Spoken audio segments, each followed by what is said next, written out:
Ako si Marie Rose Pavilian, 22 years old, taga Salawagan, Quezon, Bukidnon. Wala ko'y trabaho, so na ako diri karon sa NCCC Mall sa jobs fair para mahitag trabaho. Alas 6 ko naabot dinhi, dala ang akong POR, diploma o resume, and then cashier unta akong applyan, ug duha na ako kabulan walay trabaho. Gusto ko manarbaho kay syempre kailangan nato ang kwarta sa pangadlaw-adlaw natong galastuanan ug naapod ko'y anak nga ginasuportaan. So far sa akong experience sa jobs fair, dali lang ang process kung magsunod lang dito sa steps. And then nalipay pud kog maayo kaysa akong employer nga nag-interview sa ako, hard on the spot dayon. Daghang salamat sa jobs fair nga gidala ni Congressman Nograles diri sa NCCC Mall. Tungod ni ana nakatrabaho ko sa Adana Manpower Services Corporation, isip usa ka sales clerk sa Dubai. Ako si Marie Rose Pavilian, karon naana ko'y K.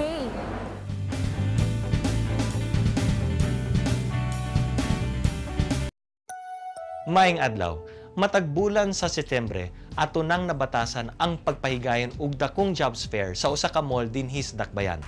Ug sa atong ikawalo ka tuig nga jobs fair, niya kita karon sa NCCC Mall sa Maa, Davao City. Kita giubanan sa regional offices sa Department of Labor and Employment, TESDA, POEA, USEP Peso, AMA Computer Learning Center, ug sa 69 ka mga kumpanya ug 6 ka mga ahensya. Aniya usab ang mga help desk sa mga ahensya sa gobyerno sama sa PhilHealth, DFA, NBI, Pag-ibig, OWA, ug bisan ang SSS niya dinhi. Nanginaot kita nga mas daghan pa ang ma-hire gumikan sa atong aktibidad. Kani manggod daghan kag pagpipilian, makita nimo kung asa lang ka qualified. Samantala kung mga apply ka, napay ma-applyan nimo nga lisod kaayo nga dili ka qualified. Congressman, salamat kayo sa opportunity na ingani na maka-apply pud mi. Salamat kayo pud. Salamat jud kayo. Padayon ang atong pag-alagad kaninyo kini si Congressman Carlo Nograles sa Tatak K. Nograles natin. Kalambuan, dalat na usang ka oras nga programa maghatod kaninyo sa mga katikaran may kalabutan sa kalambuan dili lamang sa komunidad apan sa kinatibukan. Kalambuan, dalat na.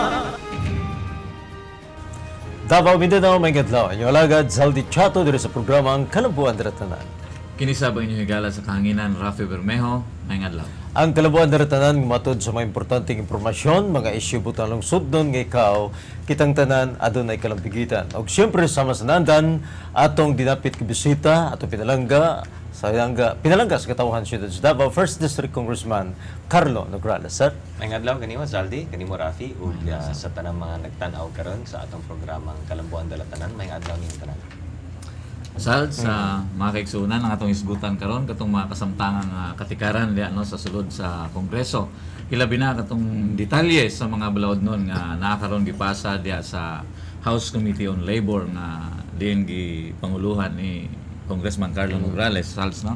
Ug ato sa isgutan katong kasamtangan nahuman, no? Katong bag-uhay ra nahuman nga 8 Oplan Kabuhayan Jobs Fair diya sa NCCC, no? Hisgutan na itong mga detalye ni Ana o hisgutan sab nato ang mga pangutana sa atong mga kabarangay. Congressman Carlo Nograles, nadami nga makita nga kanunay busy. Kumusta si Congressman Carlo Nograles? Maayo, busy lang yapon. Actually, bago lang minahuman sa among Kabuhayan Jobs Fair, ang atong ikawalo, major na job fair nato.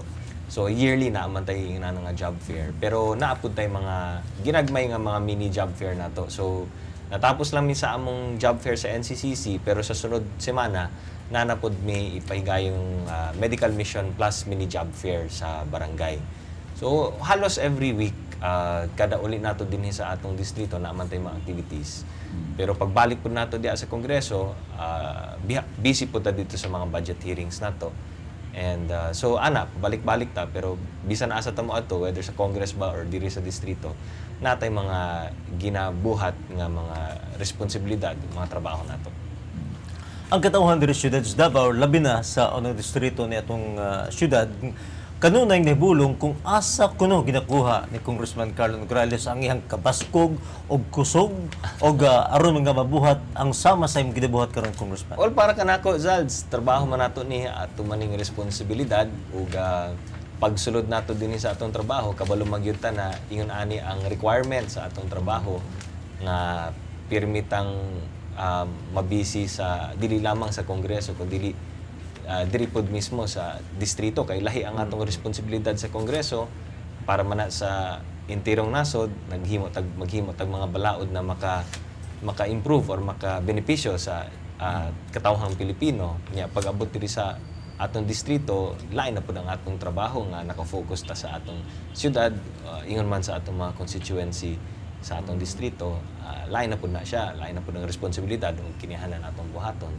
So, kabalo man ta na mao ning atong gisudlan and maula man pud ta na dili nato tumanon ang atong mga gipang saad ug ang responsibilidad nato kay lagi ang atong constituents, ang atong mga botante naghatag man og takong pagsalig sa tuwa. So maula pud ta na dili nato tumanon ug dili nato tarongon ang atong trabaho diha sa Kongreso.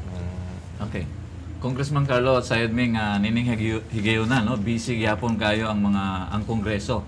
Ilabi na sa ilang mga budget hearings, no. Kung diin mao katong pinakadako o pinaka-importante nga balaod nun nga ginabuhat sa Kongreso.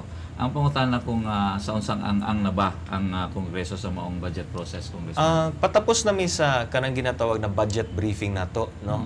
Buti pa sabot sa budget briefing naman tay Committee on Appropriations na nagapa-briefing ta sa mga lain-laing ahensya sa gobyerno kung unsa ang ilang proposed budget para silang departamento or ahensya. Sa kasamtangan, patapos na media sa budget briefing, kaya ang nabili na lamang mga departamento is ang DILG, ang Commission on Audit, ang Department of Education, ang Office of the Vice President ug ang Office of the President. So kanang 5 ka bugat ug dagkong ahensya o departamento na lamang atong hisgutan. So by September 9, tapos namin sa kanang ginatawag na budget briefing. Karon, after the budget briefing, dapat i-endorse na siya sa plenaryo para dito na po sa plenary namo hisgutan ang intirong budget, no? And ang tentative schedule sa plenary debates on the budget will be from September 16 up to September 28. So, yan ang nakalagay na schedule nato sa atong budget hearing. So far so good kay mao man ni ang ato ang nasabutan nga schedule unya natuman man sad ang dagan sa atong mga hearings na it's still naalang gihapon sa atong schedule. Okay. Sa punto de vista sa usa ka veteranong magbabalaod nga sama ni Congressman Carlo Nograles, maingon ba nimo nga medyo nasubay pa sa schedule ang maong budget legislation? So far so good na siya, Raf, no? Pero ang ako lang diri is kining move to abolish the PDAF manggod, no? Basin medyo madilatar lang gamay. I don't know kung how much ang delay nini kay ngano diha magud sa atong proposed budget na atay provision dito for the PDAF or ang pork barrel, no? Karon kay nahisgutan na lagi na i-abolish kini ang PDAF. Siyempre, tanggalin natin yan sa budget. And that amounts to about 25 billion plus pesos. Ang pangutana karon kung ato bang kuwaon na or i-erase ang dili i-erase pero tanggalin natin yung 25 billion asa paingon na ang kanang pundo. And that is basin diha ta medyo malangan gamay sa atong schedule. So far okay pa siya pero murag bag-o lang pod na nahisgutan og na nakasabutan nga i-abolish na ang PDAF. So maybe during the plenary debates diha na namo kana siya ma-finalize kung asa namo ibutang ang 25 billion. Kung kini ba paingon sa asang departamento, kung kini ba paingon sa asa nga project or asa nga programa. Kay before the during this speech ni President Noynoy Aquino, ang iyahang gisulti dito was i-abolish ang PDAF, mag-line budgeting na lang. Di ba? So, okay lang kay ang 25 billion, ma-line budget lang siya na asa paingon ang 25 billion. Karon, na po'y bagong development na gusto i-abolish na gyud ang PDAF, totally ang PDAF. So, pag i-abolish ni mong PDAF, na ay mahanging na 25 billion. So, i-discuss pa namo karon kung asa ba ni siya paingon. Maadto ba ni sa mga state universities, maadto ba ni sa mga medical government hospitals, maadto ba kini sa mga medisina, maadto ba kini sa DPWH for infrastructure, ug unsaon namo pagbahin-bahin ang 25 billion sa lain-laing ahensya, di ba? How much will go to DPWH, how much will go to DOH, how much will go to DSWD, how much will go to DepEd, murag ingan-ani. And mao lang na ang medyo ma-foresee nako na basing makadilatar og gamay, makapalangan og gamay dito sa among set na schedule for the budget deliberations. Okay. Ato ta sa laing iskutanan, Congressman Carlo Nograles, kining pagtuki sa laing balodon nga gindurso kini sa imong komitiba sa Committee on Labor, isip nga ikaw ang chairman sa niskutan nga komitiba. Apan una mga ang tanan kining atong gusto lang nato masayaran sab kung giunsa nimo pagpahaom ang imong oras ba aron nga matagaan gyud pagtagad ang tanang may kalabutan sa imong komitiba. Kaya ato na sayaran nga usa kini sa pinaka-busy ang imong komitiba, Congressman Carlo. Actually, sa tinuod lang, Zalds, wala pa gyud may magsugod sa mga hearing namo sa among komitiba kay ang focus karon sa tanang congressmen and congresswomen sa House of Representatives is ang budget. In fact, tungod niana ang tanang mga komitiba, ang tanang komitiba sa House of Representatives, wala pa gyud sila magsugod sa ilang trabaho, sa ilang mga hearings. So susama sa akong komitiba, wala pa mi mag first hearing sa among mga bills na naka-endorse na sa among committee. Pero nagpadayon lang gyapon mi sa pagdawat sa mga bills na na-refer sa among committee. But as far as kana mga hearing is concerned, wala pa gyud mi magsugod ni ana tungod lagi kay ang first priority gyud namo tanan is ang budget. After mapasana namin ang budget sa House of Representatives, diha pa gyud mi magsugod sa among mga committee hearings. So kana na lang usa, no? So kini nga mga gina-report nato mga balaodnon diri sa atong programa, mao lamang kini mga balaodnon na naipasa na or na-endorse na sa among komitiba. And pagsugod namo sa among mga committee hearings, amo ning hisgutan.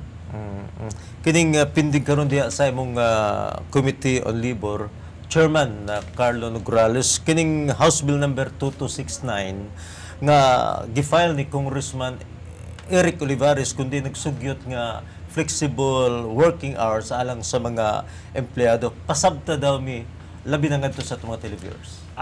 Kining proposal ni Congressman Olivares, murag halos parehas lang kini siya sa katong proposal gani ni Winnie Castelo. Di ba kang Congressman Winnie Castelo ang gusto niya is 4-day work week. Kini kang Olivares ana lang gihapon pod pero wala na siya magbandato og 4-day work week. Ang iyang recommendation lamang is magkaroon og flexible working hours, no?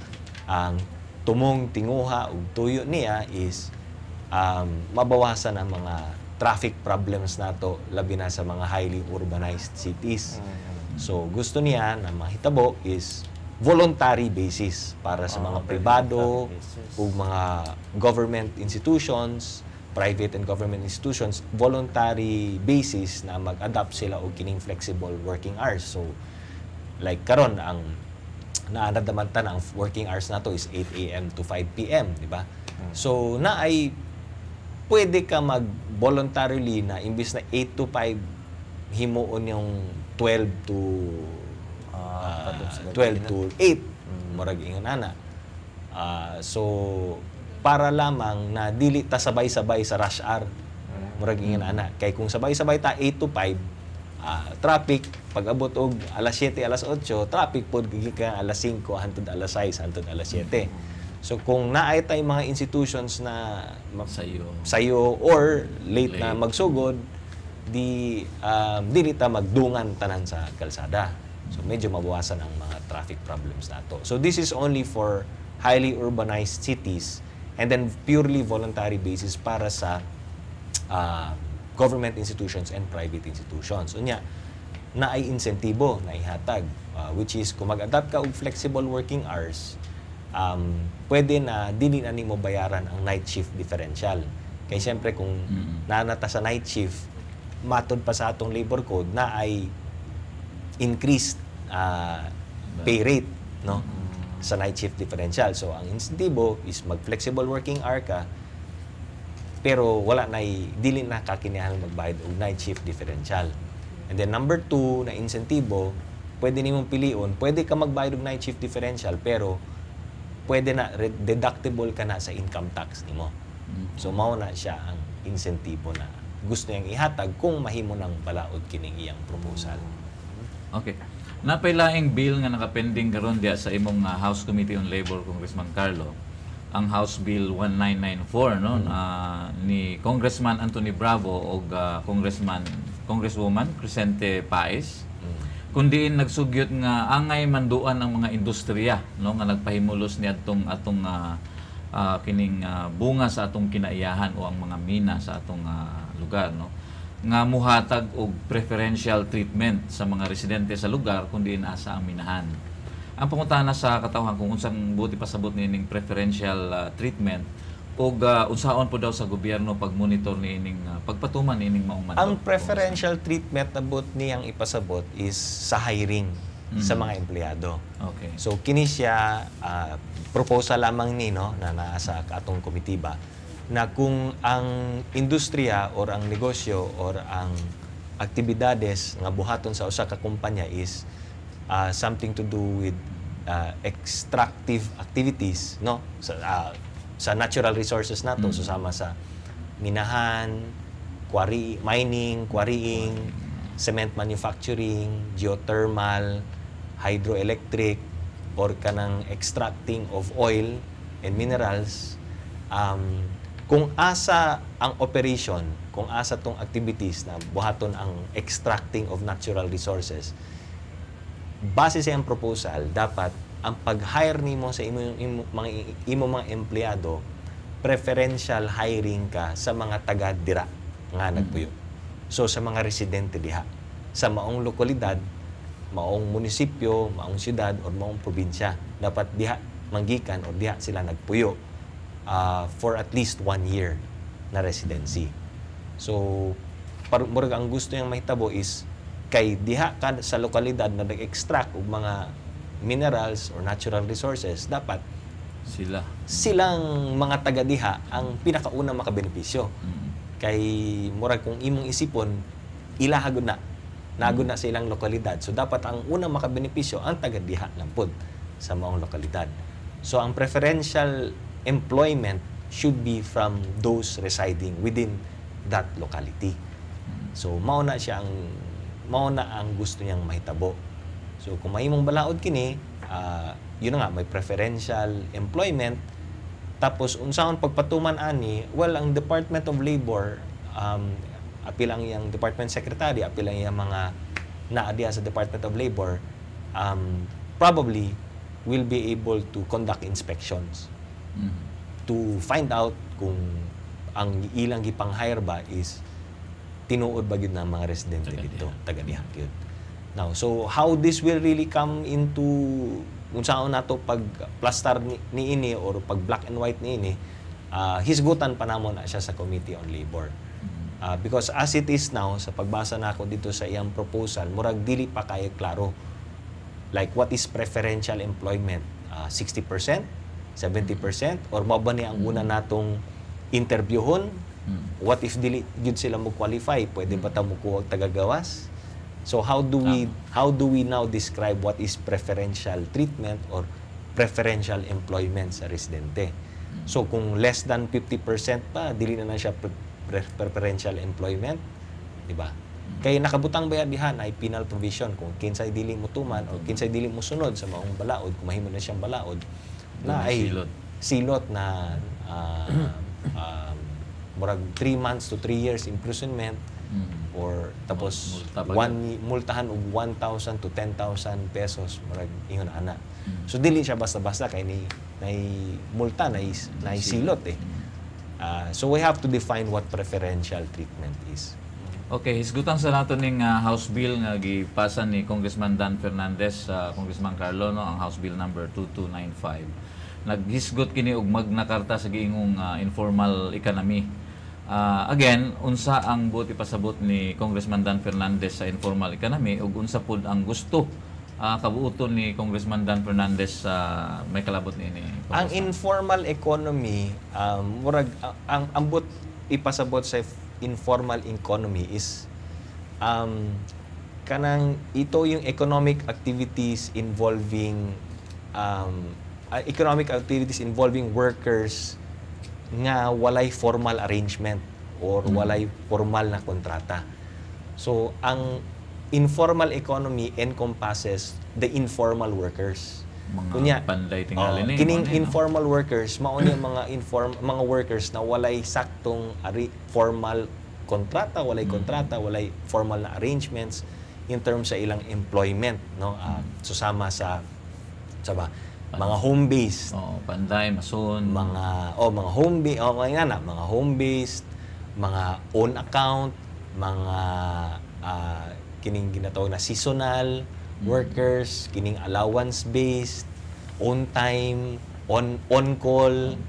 So kining nga mga panday, magagmay nga mga street vendor, mga street peddler, kanang mga barker, kanang mga tricycle driver, mga pedicab driver.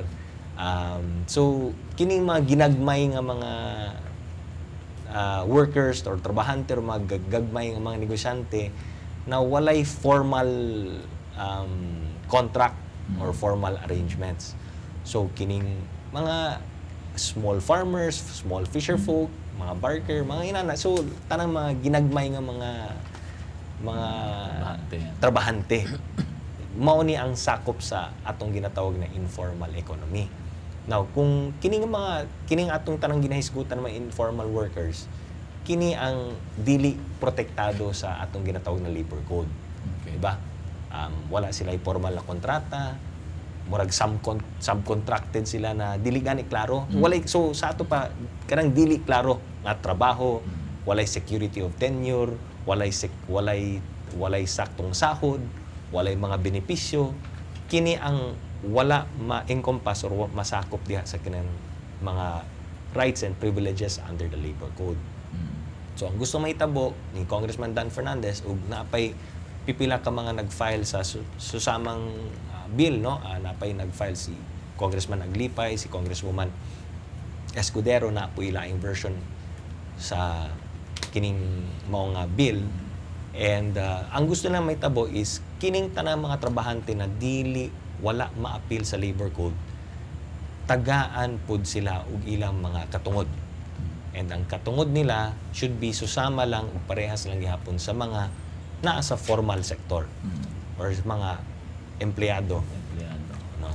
So right to just live and living wage, no? Sahod, sweldo, mga benepisyo, mga maternity, paternity leaves, kining mga rest day, mga incentives, ug all in all para dili sila abusuhon, no? The right to self-organize, magtayo ng sariling organization.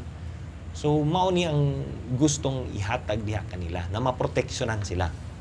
Kay usually kining mga home-based, kining mga seasonal, kining mga on-call, kining informal workers na subcontract lang guni mo bisan na asa, di ba? Asa ka mukuha niini. Usually prone to abuse magud sila. So ang gusto na mahitabo, kung mahimong balaod ni siya, pwede na sila magpa-rehistro, tagaan sila ID, tagaan sila mga benefits sa SSS, tagaan og benefits sa PhilHealth, tudloan sila kung unsaon nila pag-organize para magkaroon og self-organization. And then tagaan sila mga protection, like susama sa mga street vendors, mga peddlers, dapat tagaan sila pwesto. Mga market vendors, tagaan sa saktong pwesto. Mga tricycle drivers, mga pedicab drivers, tagaan po silang terminal. So, etc. etc. So, all of these rights and benefits na haumpod o dapat natong ihatag sa mga informal sector nato na prone to abuse, no? Like kini manggod ang mga tao na tungod kay walay trabaho or kulang sa trabaho, mo ni ang ginasubcontract na lang gud nimo unya tagaan nimong sweldo gamay lang, seasonal man gud or on call man gud or allowance based man gud. So prone to abuse. And so all of these kining klase mga trabahante mao ni ang sakop diha sa kanang ginatawag na informal economy. Mo na sila sales katong mga gamay sweldo niya ako kasama. Ang House Bill number 1901 nga gindurso kini ni Congressman Amang Magsaysay diha sa imong komitiba, Congressman Carlo, nagisgot usab kini sa educational opportunities sa mga nagtrabaho diha sa mga kaigsoon nato nga nagtrabaho isip nga mga domestic helpers. Unsang puting balaod nun nga ani Congressman Carlo Morales? Well, di ba bag-o lamang kita nagpasar og kanang kasambahay law, di ba? Para sa ato mga kasambahay, mga domestic helpers nato. Ang proposal ni Congressman Amang Magsaysay is gawas diri sa benepisyo na makuha nila sa kasambahay, dapat tagaan pod nato og kining ginatawag na educational opportunities ang atong kasambahay. So kung iyang bill mahimong balaod. Mapasar na siya as a law, then requirement karon para sa gobyerno na maghatag og kining mga educational benefits para sa mga kasambahay. So susama sa under siyang proposal, dapat na ay kung kasambahay tagaan og libreng tuition diha sa mga state universities and colleges. Tagaan sila og libreng scholarship sa mga TESDA schools or TESDA institutions. Tagaan sila og priority sa ALS, so Alternative Learning System sa DepEd. Tapos tagaan sila og kining ginatawag na tuition fee discounts sa mga private universities or private colleges. And then dapat tagaan pud sila og libreng trainings sa housekeeping and all other kining mga TESDA courses na related sa housekeeping. So mao kini ang mga benepisyo na gustong ihatag ni Congressman Amang Magsaysay sa mga kasambahay nato gawas sa mga benepisyo na madawat nila sa kasambahay law.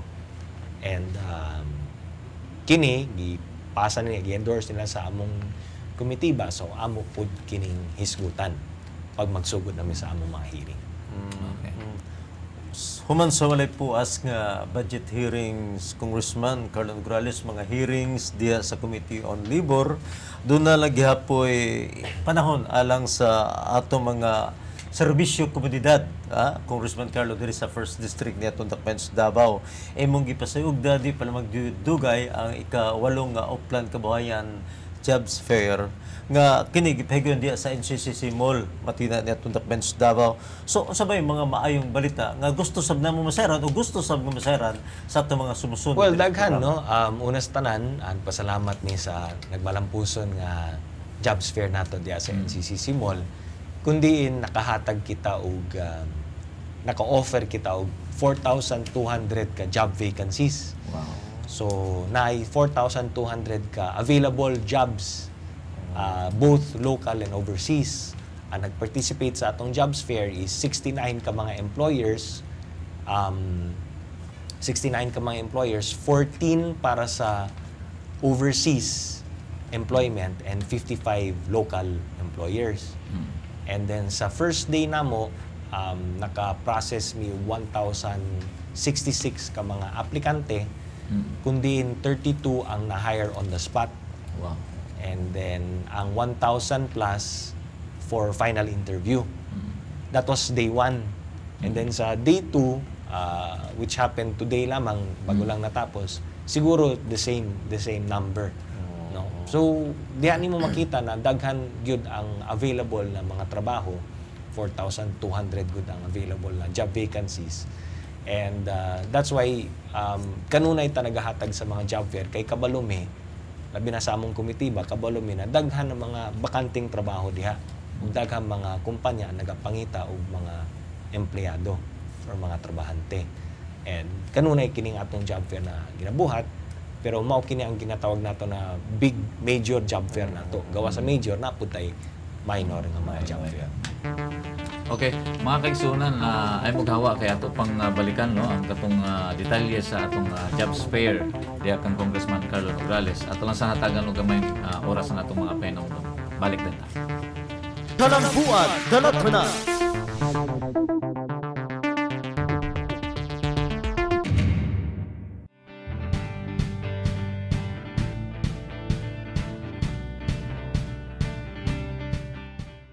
Ako si Marirose Pabilian, 22 years old, taga Salawagan, Quezon, Bukidnon.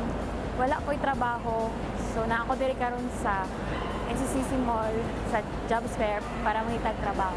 Alas 6 ko naabot dinhi, dala ang akong POR, diploma o resume, and then cashier unta akong applyan, ug duha na ako kabulan walay trabaho. Gusto ko manarbaho kay syempre kailangan nato ang kwarta sa pangadlaw-adlaw natong galastuanan ug naapod ko'y anak nga ginasuportaan. So far sa akong experience sa jobs fair, dali lang ang process kung magsunod lang gid sa steps. And then nalipay pud kog maayo kaysa akong employer nga nag-interview sa ako, hard on the spot dayon. Daghang salamat sa jobs fair nga gidala ni Congressman Nograles diri sa NCCC Mall. Tungod niya na nakatrabaho ko sa Adana Manpower Services Corporation, isip usa ka sales clerk sa Dubai. Ako si Marirose Pabilian, karon naa ko'y K.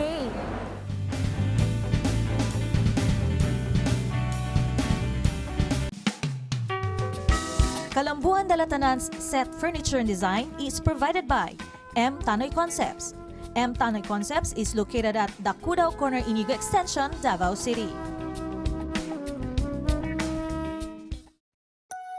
Maayong adlaw, matag bulan sa Setyembre, ato nang nabatasan ang pagpahigayon og dakong jobs fair sa usa ka mall dinhi sa Dakbayan.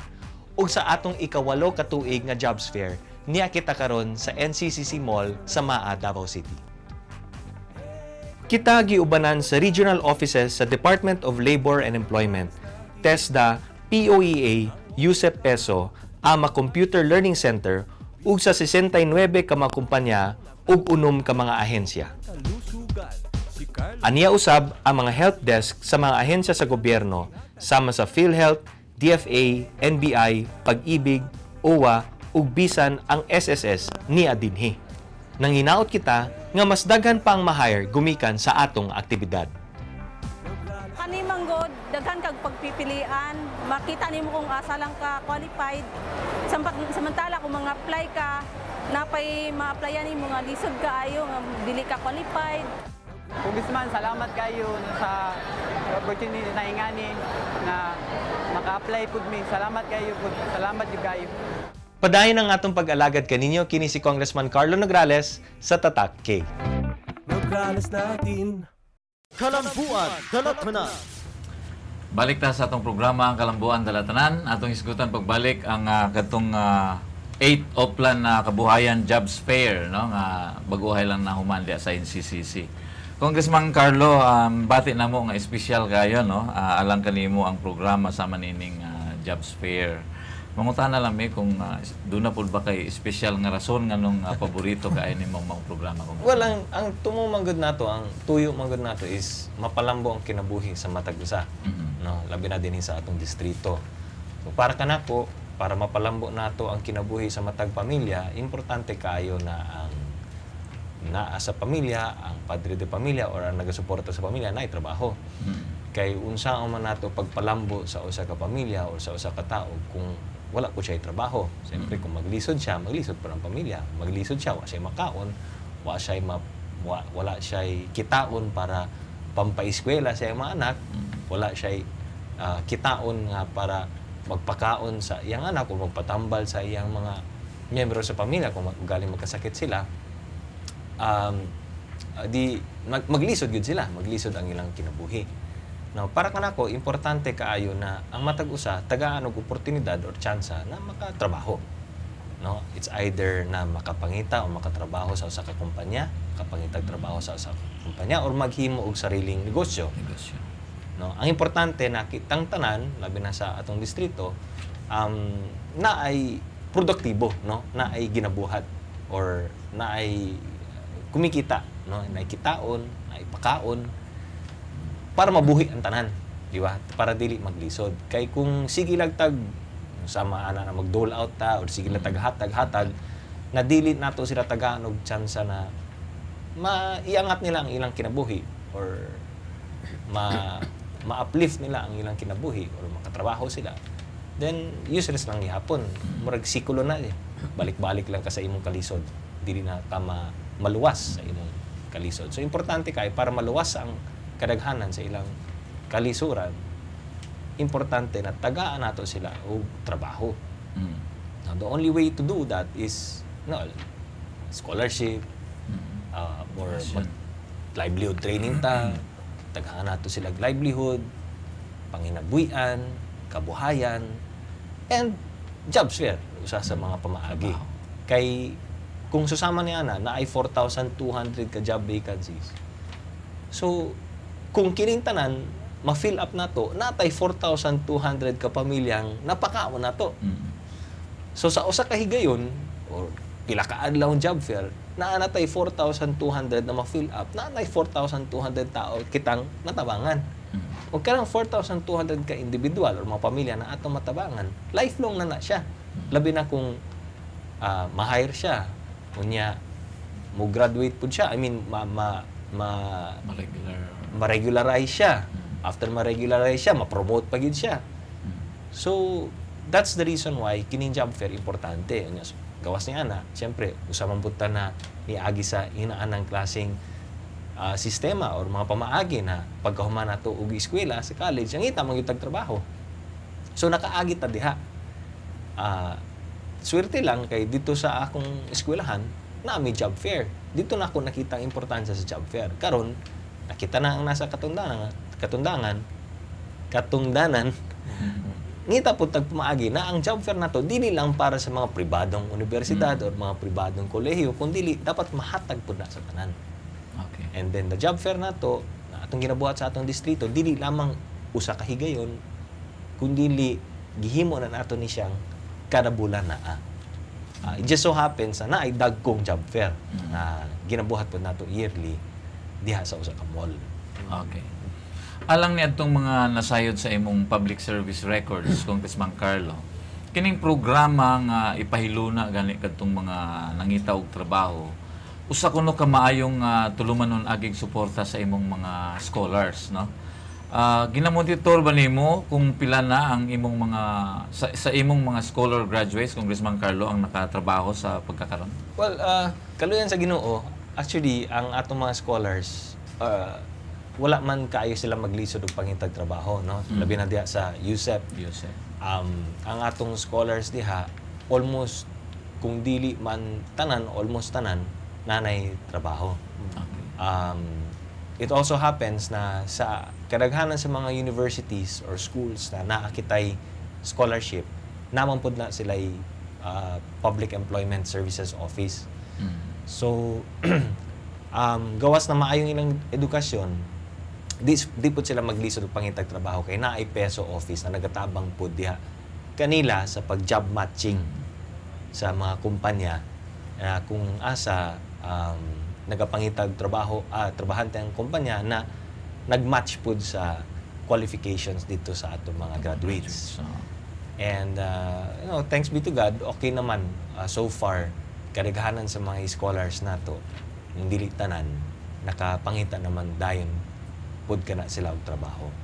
So very effective, maingon gyud nato na effective ang atong scholarship program kay mao lagi na if after the scholarship, after graduating from college, na sila yung mga credentials or qualifications para dili na sila maglisod og pangita og trabaho. Bisan unsang klaseng trabaho, basta mo fit pud sa ilang qualifications, wala man maglisod ang atong mga estudyante. Matod sa katawhan Congressman Carlo Nograles, daghan sa mga dagkong call centers ang nangani diri sa atong syudad sa Davao tungod kay ubay-ubay daghan sa mga edukado diri sa atong dakbayan, Congressman Carlo, og nahilakip sab dinhi ang libo-libo sa mga ni-graduate sa Nograles Scholarship Program. Unsa imong komento, Congressman? Nalipay mi tugod ni ana kay ubay-ubay mansab ang mga scholars nato na nagatrabaho pud sa call center. No, actually lain-lain man gud industriya ang ginasudlan sa ato mga scholars. Depende sa kurso na ilang nahuman, depende sa ilang hilig sad. But we have a number of scholars na naapod sa call center industry. Gani, kung makainom pa ko, the last siguro mga how many years before, ni sulod mi diha sa call center training. Naghatag pud mi og mga scholarships para sa call center training. This was about 4 years ago nga medyo nagsugod na ang mga call centers na mag-locate diri sa Davao. Pero infancy pa siya, murag diha pa lang lamang siya nagsugod. Nya pagsulod sa mga call centers diri, ang ilang concern lamang is maayo daw mag-English ang mga estudyante, maayo daw mag-English ang mga fresh graduates, pero napay punto or napay accent sa pagka-Bisaya na accent. That's why gisudlan namo katong call center training kay para medyo mabansay-bansay po ng English na slang or Americanized English ang atong mga scholars. And then after that, napansin po namo na sugod atong naga-sponsor nami sa mga call center training. Nagkadaghan ng mga call center schools, call center companies diri sa atong syudad, bisan pa man diri sa atong distrito. Hantod sa ang TESDA na amoy nag-take over sa paghatag sa mga call center trainings, and then ang mga BPO industries or kanang mga nasa ICT ang nag-take over pud sa paghatag sa mga call center trainings. So murag diha nagsugod na karon medyo nauso na gyud ang call centers na ang Davao City has been recognized as the next wave cities. Buti pasabot mao niya ang mga syudad na diha na magsugod og kadaghan ang mga call center companies. Okay. Sa nagbalang puso nimong jobs fair, di pala magdugay Congressman Carlo Nograles din sa NCCC Mall ning ato nga syudad sa Davao, daghan og sayod gid mi nga ang katawan mangutana na sab og kanus anapod ang sunod nga schedule sa jobs fair. Next week na napunta. So actually, sama sa akong ingon, every year natay major na job fair sa usa ka mall, no? Pero every month doon na pud tay mini job fair sa barangay. No? Kay napansin namo kining among major na job fair yearly magud ni sa una. So ika-8 na namong ina job fair. Buti pasabot 8 na siya ka tuig. So 8 na ka tuig ta every year naga job fair. Pero napansin magud nako na kung yearly lang ta mag job fair, dili nato kaya saluon ang tanang nagapangitag trabaho. Kay ang job fair nato is either September or October. Nya once every year lang na. What about January, February, March, April? Kada bulan na maging mangitag trabaho, no? Dili lang sa September o sa October sila mangitag trabaho. So ang gibuhat namo, sige naatay dagko nga job fair sa usa ka tuig, matag tuig, and then maghimo pud ta og mini job fair sa barangay. So mao na siya ang among gibuhat karon. So next week na pud tay mini job fair sa barangay, sunod bulan na pud tay mini job fair, apil or dungan sa atong medical mission. Okay. Sayod ming nagmalampuson usab ang maong jobs fair o Congressman Carlo, no? Tungod og alang usab sa suporta sa naglain-laing ahensya sa gobyerno.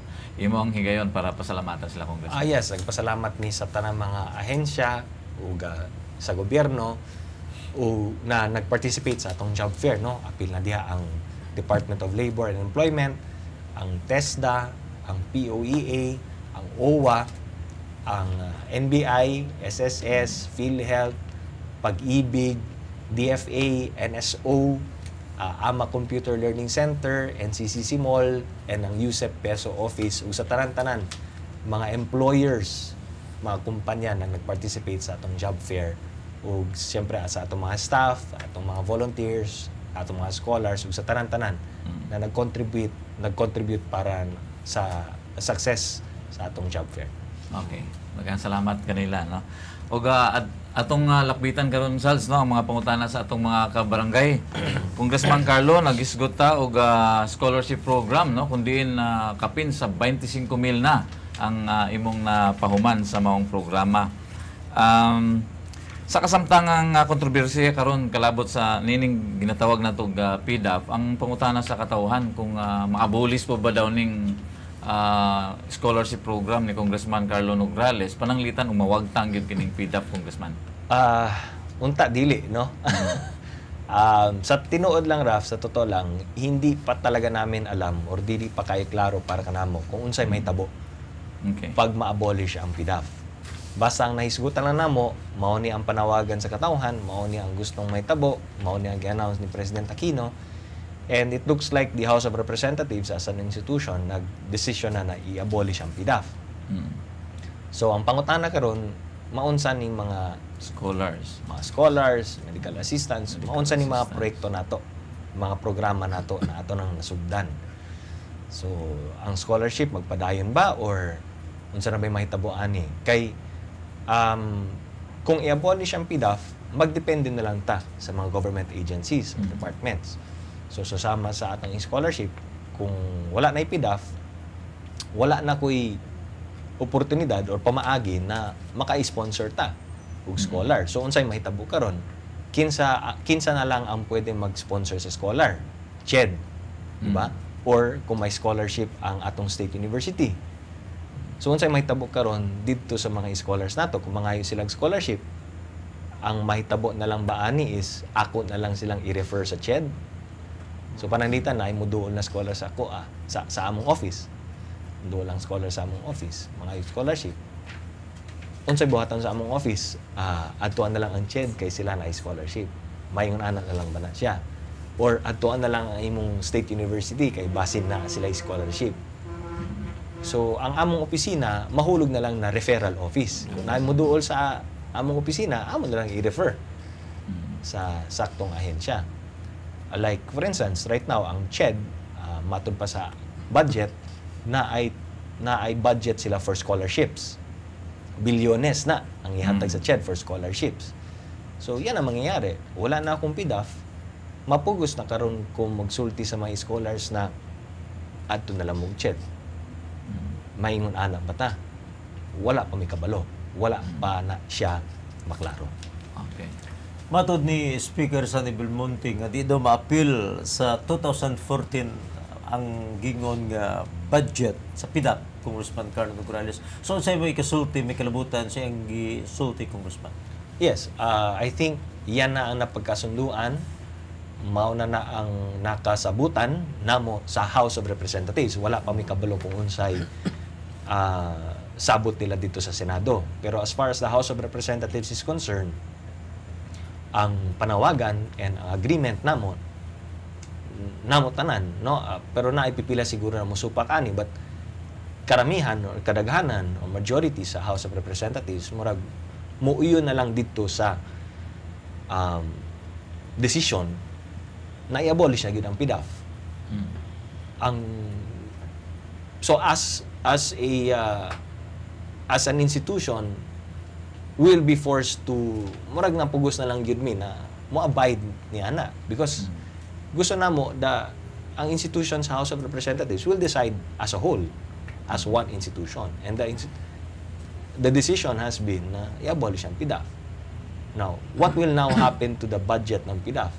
Mao na lamang ka na ang pangutana.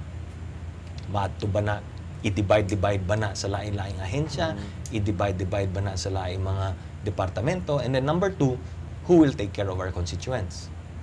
Kini mga constituencies nato na atong ginatabangan, ginasuportahan, maunsa ni sila, asa ni sila paingon, and who will take care of them? Kung dili na kaya sa congressman kay wala na mi pamaagi, unsay pamaagi ang atong alternatibo para ana? So yan mga katanungan niyan kana mga inanang klase pangutana, wala pa'y klarong tubag. Basta di lang dito magpabukid, Salz. Si Congressman Dan Fernandez sa Laguna, mingon siya nga dunay usa ka dialysis patient gikan sa iyang distrito nagsalig lang ni sa PDAP namatay kini kinaundang man ang dialysis tungod sa gingon nga kontrobersya og matud palagi ni Congressman Dan Fernandez nga dili kini usa ka isolated case lang. Ang pangutan sa katawhan maluwas pa ka ang simap taliwa nining kapungot sa tao sa PDAP, Congressman Carlo? Again, wala ko kabalo kung unsay wala pa'y klarong kuan pamaagi, wala pa'y klarong tubag kung unsay mahitabo ani mga medical assistants gikan sa mga kongresista. Susama kay Congressman Dan Fernandez na siya dialysis patients. Pasyente na nagadialysis tungod sa iyang medical assistants, napud ko'y daghan sa among distrito nga nagadepende dependent pud na sila sa atong SIMAP. Now, unsay may tabo karon? Mao lagi ang inyong lagi nako sa 25 billion pesos na PDAF fund na i-abolish. Naay porsyento ba dito na maadto sa atong government hospital? Nabay porsyento dito na maadto sa SPMC? Ana ba ang pamaagi? So what will now happen to our SIMAP patients? Dialysis patients, kana mga regular na mga pasyente nato na nagapangayo og regular na mga medical assistants, mga hinabang, unsa na yung mahitabo dira. Yan, hindi pa klaro. Di ba? Kay, ang proposal ni President Aquino was line budgeting. Kana, medyo hayag-hayag pa na siya. Kay, mabutang pa na ako, no? Ang line budgeting na this amount will go to SPMC. Pero karon ang decision was abolish PDAF totally. Now, anong remedyo? How will we take care now of our constituents? How will we take care now of our dialysis patients? Ang mga pasyente nato diha ang nag-aasa sa ato ang SIMAP, ang atong mga scholars, itong mga livelihood projects nato. Who will fund them now? Magiging dependent na tayo ngayon sa executive. Ato ta sa CHED, mga hitag budget dito. Ato ta sa DOH, mga hitag budget dito. So mahulog na lang taanig sige pangayo. Nga, depende na lang po na sa departamento kung manghatag sila. Maayong ta kung maghatag. Kung wala, sorry na lang. Mahulog na lang bata na ingon-ana na lang ang sistema na to. Wala ta kabalong. Murag lipay Juma ron sa. Anyway, kung wagtangon gyud ang PDAF Congressman Carlo, unsa daw ang kasiguruhan sa Davao no ug sa lain pang lugar dinhi sa atong nasod Pilipinas nga makabahin usab ni anang budget ngadto sa maapod-apod no makiangayon Congressman Carlo? There's no assurance. Sama sa ako gingon, depende na sa department secretary, depende sa regional office, depende sa kwarta sa nahatag dito sa atong regional office. Sama ana mangayo og mga assistants. I-refer nato dito sa opisina, like i-refer nato sa DSWD panangitan kay na ay kinihanlan na burial assistance or na kinihanlan na medical assistance, na kinihanlan na some sort of kay naka-crisis, no? Crisis crisis unit ang DSWD. Usually magod ang mga hitabo i-refer na ko sa DSWD, limitado po ang budget sa DSWD. Or i-refer na ko sa SPMC, limitado man sa ang budget sa SPMC.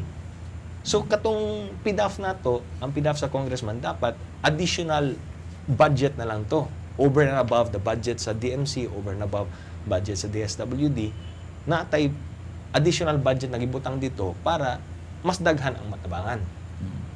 Tanggalin natin yan, wag tangon nato ni balik sila sa gamay nga budget nila. So kung mag-refer ta dito, limitado sad. Yan ang minsan hindi nakikita ng iba no? Tungod lagi aning nga kontrobersiya. So gusto gid nila, sige para way samok, wag tangon na lang nato ni. Bahala na lang tong, di ba? Mga ginatabangan, bahala na basta wag tangon nato ni period. And mao na ang nahitabo karon. And I don't know. I really have no answers. Kay bisan sila, di po sila katubag kung how will we now take care of our constituents. Okay. May ilang taog nakasabot tong tanan nga ng gawas kalsada SALS no sa ilang mga ginasulti. Anyway, malain ta Congressman Carlo, unsa kuno ang imong ikasulti no sa desisyon sa China nga dili imbitahon si Presidente Aquino sa umabot nga ASEAN event? Ang sa akong nasabtan manggod, wala siya magsipot dito kay na mga kondisyones na ginupangayo. Ang China. Kung unsa namang kondisyones, wala pa'y formal na press release kung unsa bagyot kini siya. Ang spekulasyon manggod is usa sa mga kondisyones kuno para maimbitahan siya dito sa ASEAN Trade Expo sa China was i-withdraw katong kaso nato na atong gipasaka sa UN. Yung sa Scarborough Shoal. Kaya tungod sa incursion nila sa Scarborough Shoal, nagpasaka ta og kaso sa United Nations for arbitration.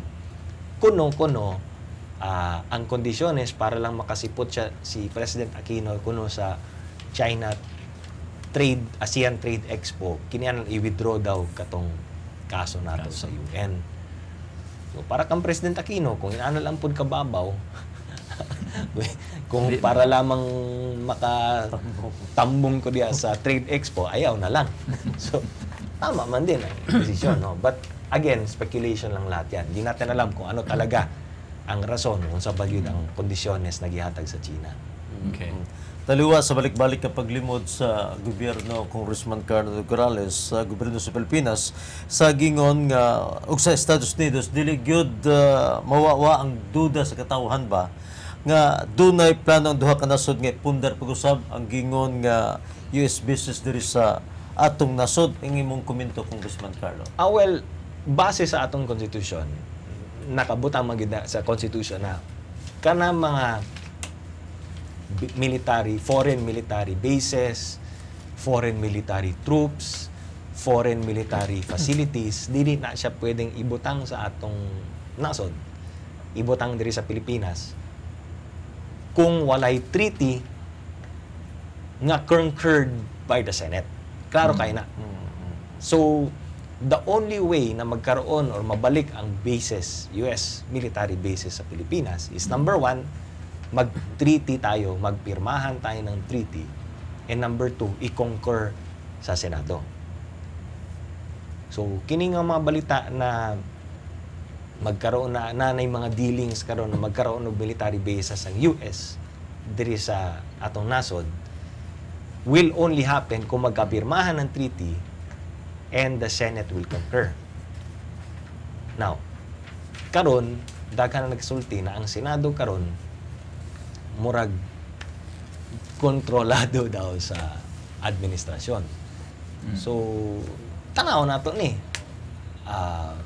But if the administration is confident that they can get the Senate to concur or to agree to a military basis, then that will happen. Magkaroon ng military bases ang US dito. Basta mosugot ang Senado. Murag di na magiging ito kapugan, Congressman Carlo Nograles, kining atong programang Kalambuan Daratanan, Yusos na gidang tabil. Abot lang ka, sayod mapugka si Congressman Carlo Nograles nga ang presidente sa nasod na igipanguyaban nga taga Davao City para bagyod. Pero mga minsan ni Congressman Carlo Nograles. Kana mga inanang mga love life, Showbiz. mga showbiz, dili nato sudlan na, tagaan nato sila og ilang right to privacy. Okay, sa akong nahibaw-an, wala pa may miangkon. Wala pa may aminin diri. Wala pa we don't know if it's true or not. So, ako lang diha, let's leave it within the confines of the privacy of these individuals, no? Private life na nila lang siya. Pero anyway, para sa atong mga katawhan, nagpasalamat ko dako sa tanang mga nisuporta sa atong Oplan Kabuhayan Job Fair nga gipahigayon nato sa Kamol diri sa siyudad sa Davao. Nagpasalamat mi sa tanang mga nisuporta sa atong nagmalampuso na job fair. And of course, magpadayon kita sa mga job fair ingon sa atong mga medical mission.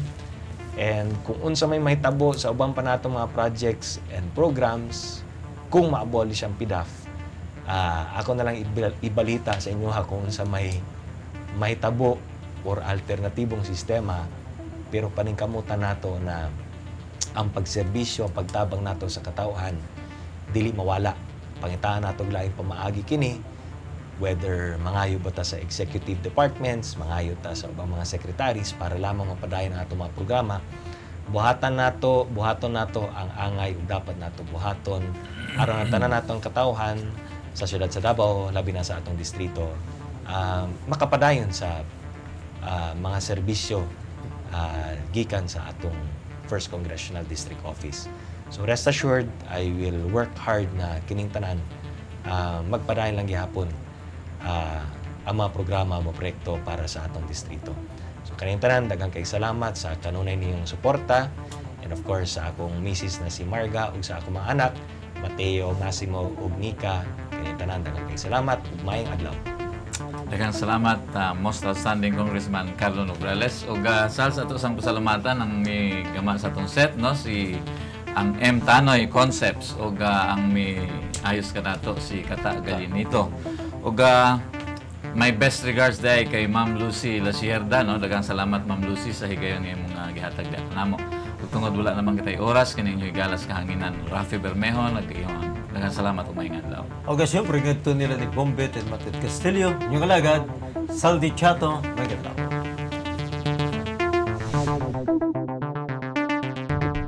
Kalambuan, Dalatana.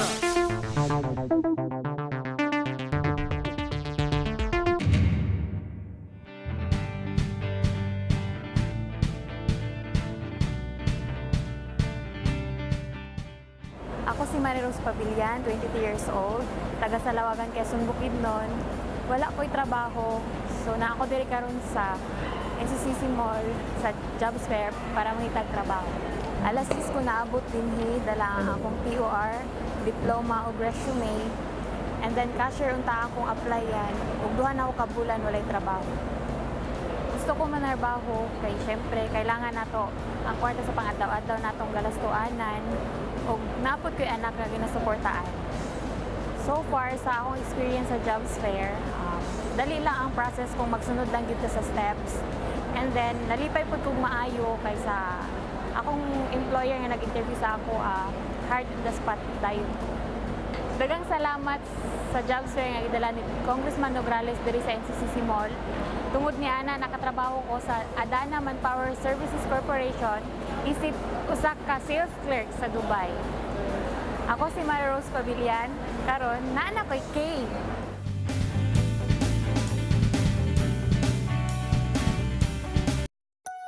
Maayong adlaw, matag bulan sa Setyembre, ato nang nabatasan ang pagpahigayon og dakong jobs fair sa usa ka mall dinhi sa Dakbayan.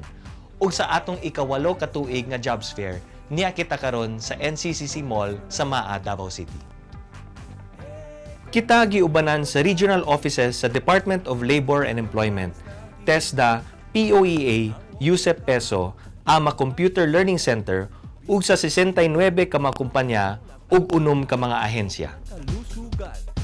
Aniya usab ang mga help desk sa mga ahensya sa gobyerno sama sa PhilHealth, DFA, NBI, Pag-ibig, OWA ug bisan ang SSS niya dinhi. Nanginaot kita nga mas daghan pang ma-hire gumikan sa atong aktibidad. Kani manggod, daghan kag pagpipilian, makita nimo kung asa lang ka qualified. Samantala kung mga apply ka, napay ma-applyan nimo nga lisod kaayo nga dili ka qualified. Congressman, salamat kayo sa opportunity na ingani na maka-apply pud mi. Salamat kayo pud. Salamat jud kayo. Padayon ang atong pag-alagad kaninyo kini si Congressman Carlo Nograles sa Tatak K. Nograles natin.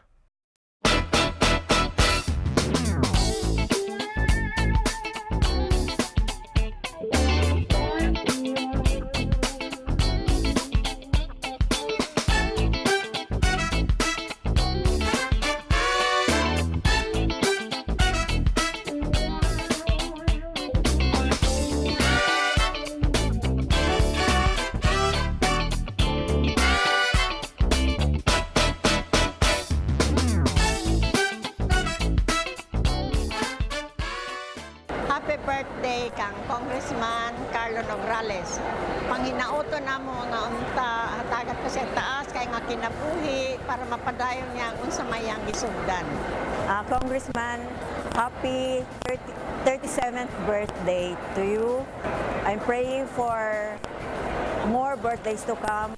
Kay kinahanglan ka pa sa ato ang Region 11. Thank you. Ka, nasayod ka nga ang Ginoo maayo kayo. God is good all the time. Happy birthday and many more birthdays to come.